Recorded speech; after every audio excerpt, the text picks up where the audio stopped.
हम बिल्कुल राष्ट्रीय मेरे साथ कांग्रेस की सीनियर विधायक हैं गीता बुक्कल जी, वो जुड़ गई हैं। इन्होंने आज जब मुद्दा उठाया, डीएससी का मुद्दा उठाया, तो उस पर कुछ हंगामा भी देखने को मिला, उसी पर बातचीत करेंगे। मैम, क्या लग रहा है आपको, सरकार की तरफ से जो फैसला लिया गया है, कांग्रेस उसका विरोध भी नहीं कर रही, लेकिन उसके बावजूद भी हंगामा देखने को मिला सदन में? हंगामा करना हमारा कोई मकसद नहीं था। अधिकार मिलने चाहिए, लड़ाई लड़नी चाहिए। आपने एससी डीएससी कर दिया। सुप्रीम कोर्ट की एक एडवाइजरी आई थी कि आप राजनीतिक लाभ के लिए ऐसा नहीं करेंगे, वाकई हक देने का काम करेंगे। कोई बात नहीं, आपने किया है, पहले भी आपने शिक्षण संस्थाओं में किया था, जॉब्स में किया था। मैंने केवल ये कहा है कि आप क्यों फिर बैकलॉग नहीं भरते, क्यों आप कच्ची नौकरियों में शेड्यूल कास्टों को रिजर्वेशन नहीं देते, क्यों आप रोस्टर रजिस्टर को मेंटेन करने का काम नहीं करते, क्यों आप डिवाइड एंड रूल की पॉलिसी को अपनाकर एससी और डीएससी में झगड़ा करवाना चाहते हैं। ऐसा है तो पक्के सफाई कर्मचारियों की आप भर्ती करें, ऐसा है तो अच्छी स्टाइफंड स्कॉलरशिप दें, ऐसा है तो जो सरकारी स्कूल लगातार बंद होते जा रहे हैं जिसमें गरीब का शेड्यूल कास्ट का बच्चा उसमें पढ़ता है, ऐसा है तो सरकार उनको ऊंचा उठाने के लिए काम करे। कि हमने किसने क्या किसका हक खा लिया? सरकार दे ही नहीं कुछ रही, किसी को दे नहीं रही है, केवल आपस में झगड़ा कर रही है। और ये तो आदत खराब है। कुछ मंत्री हैं वो झगड़ा करने के लिए आते हैं, बदतमीजी करने के लिए आते हैं। तैयारी करने की बजाय बदतमीजी करना उनका एजेंडा है। लेकिन हम लोगों की लड़ाई, गरीब तबके की लड़ाई, दलितों की लड़ाई, जो संविधान के तहत संवैधानिक अधिकार हमें बाबा साहेब भीमराव अम्बेडकर जी ने दिए हैं, उनकी लड़ाई हम लगातार लड़ने देंगे। ये डिवाइड एंड रूल बांट के कर दिया तो हम ये उसमें भी नहीं कह रहे हैं, लेकिन आप उनको भी तो कुछ दें, हमें भी कुछ दें। कोई ये ऐसा कोई भीख नहीं है, ये तो आरक्षण जो है संवैधानिक तौर पर दिया गया आरक्षण है। और ये कोई वो नहीं है कि पॉवर्टी एलिवेशन प्रोग्राम है।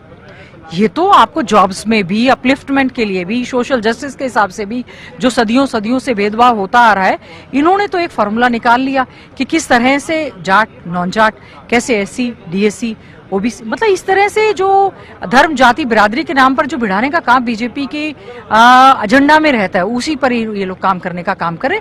हमारा फर्ज बनता है, हम चुने हुए विधायक हैं, हम दलित समाज की आवाज को मजबूती से उठाते थे और उठाते रहेंगे। मैम, एक नेता विपक्ष को लेकर के लगातार कांग्रेस पर सवाल उठ रहे हैं कि अभी तक नेता विपक्ष नहीं चुना गया, 1 महीने से ज्यादा का समय हो गया है।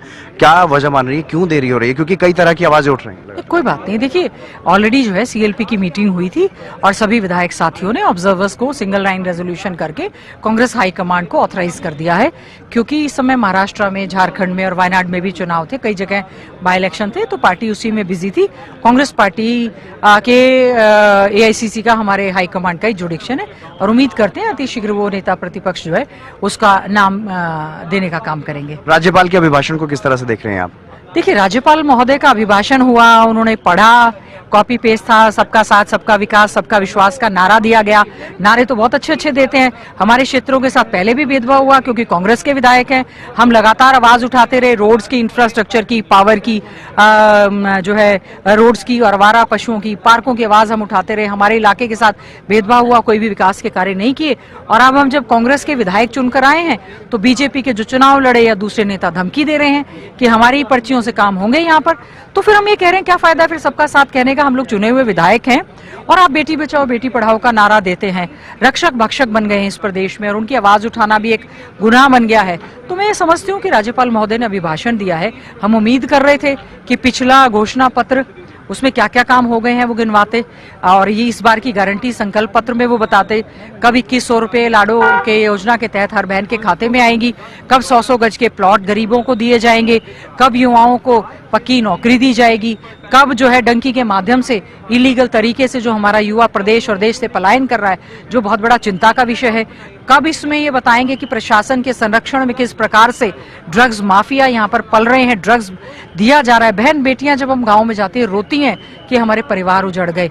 इसमें हम किसी प्रकार की कोई राजनीति नहीं करना चाहते, हम सरकार का सहयोग करना चाहते हैं। जो इस तरह की तमाम समस्याएं हैं, आप हरियाणा कौशल रोजगार निगम के तहत कच्ची नौकरी दे रहे हैं, फिर उसको जॉब सिक्योरिटी की आप बात कर रहे हैं, आपने इसमें रिजर्वेशन क्यों नहीं दिया? शेड्यूल कास्ट का, बैकवर्ड का, एक्स सर्विसमैन का, डिसेबल्स का, आपने सीधा ही उनके ऊपर कुठाराघात करने का काम किया है। आप तो कह रहे थे 2-3 महीने के लिए हमने लगाए हैं, तो जो 2 लाख पक्की नौकरियां हैं, जो सैंक्शन पोस्ट हैं, उनका क्या होगा? बैकडोर एंट्री करके सरकार जो है बच्चों के उज्जवल भविष्य के साथ खिलवाड़ करने। इस विधेयक पर चर्चा भी होगी, तो क्या आप इस विधेयक का विरोध करेंगे सदन में? देखिए, विधेयक आने दें, विधेयक है, बिल के रूप में आएगा, उस पर चर्चा करेंगे, हम अपनी बात करेंगे। हम चाहेंगे कि सरकार पर इस पे क्लैरिफिकेशन देने का काम करे कि किस प्रकार से, क्या उन्होंने ये पारदर्शी तरीके से भर्ती की है कि किस प्रकार से की है, क्या हमारे हरियाणा के बच्चों को केवल ग्रुप सी और डी की नौकरी के लायक है। हम लोग आईएएस टॉप कर रहे हैं, दूसरी सर्विसेज में टॉप कर रहे हैं, जब एचसीएस की बारी आती है या जुडिशियल सर्विसेज की बारी आती है तो एससी बच्चों को तो कम मार्क्स देके आप जो है उनको नॉन फॉर्म सुटेबल कर देते हैं, और साथ साथ में जनरल के जो लगाते हैं वो हरियाणा से बाहर लगाते हैं। फिर हरियाणा एक हरियाणवी एक नारा क्यों देते हैं जब हमारे पढ़े लिखे बेरोजगार युवाओं के साथ आप इतना बड़ा अन्याय करने का काम करते हैं? चलिए, बहुत शुक्रिया हमारे साथ